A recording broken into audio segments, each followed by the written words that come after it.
And people say, well, why are you so bothered about Israel? And I hear that from the right.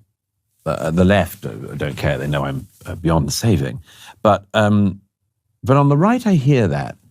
And I think they don't realize, they think it's some weird thing. Like, what is this small state? Why does it bother you?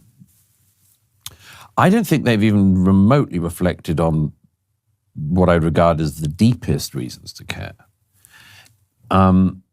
It seems to me, if, as you well know, Western civilization is based on the legacy of Athens and Jerusalem. Athens is under great assault always, but it's not actually under existential assault at the moment. What is being attempted by Israel's enemies is the philosophical and cultural equivalent of burning all the libraries of Alexandria.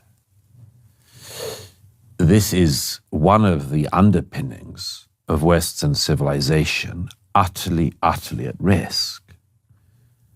And not in a sort of metaphorical way where people might use it as a sort of book subtitle, but the real thing. I mean, I've sometimes thought about it this way. I haven't tried this out in public before. How many Jews are there in the world? 15 million. 15 million, okay. This may come across really coarse, but let me put it this way. I mean, there are lots of conflicts in the world, and I've covered a lot of conflicts involving a lot of people, but it's conceivable that at some point, 15 million Christians could be killed.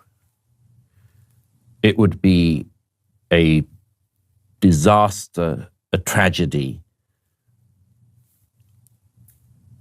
It's conceivable that at some point, Burma, India, 15 million Muslims could be killed. It would be a disaster. It would be a tragedy of an unimaginable scale, of mid-20th century scale.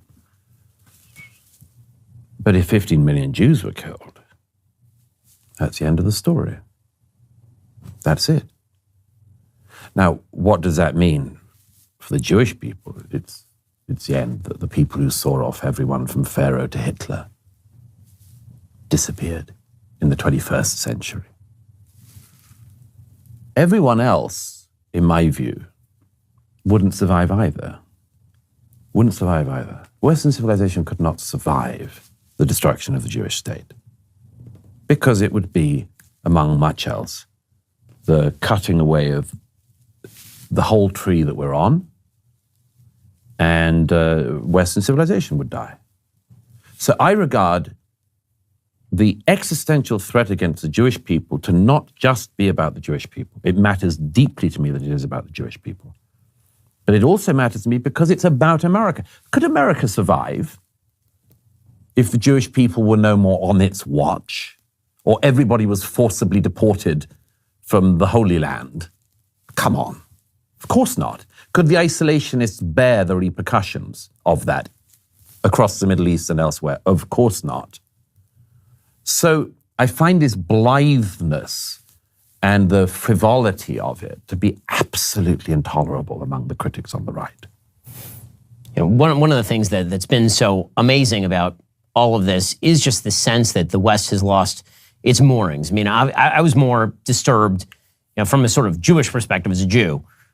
Tragedies happen to the Jews, terrorist attacks happen to Jews, slaughters happen to Jews. This is sort of the story of Jewish history. But the idea that you have hundreds of thousands of Westerners who are marching in solidarity with the murderers, that was on some level more disturbing to me than the actual massacre itself. Certainly not in terms of the actual amount of human suffering and the horrifying evil and barbarity of it. But in terms of the threat to the civilization as a whole, it seems to me that one of the things that we're seeing in terms of this sort of right-wing backlash that's now happening in Europe, it's very much of a piece with that. It's very much Europe and I'm hoping America saying, if we don't have any values for us to rely upon, then the people who are marching through the streets are going to end up running this place.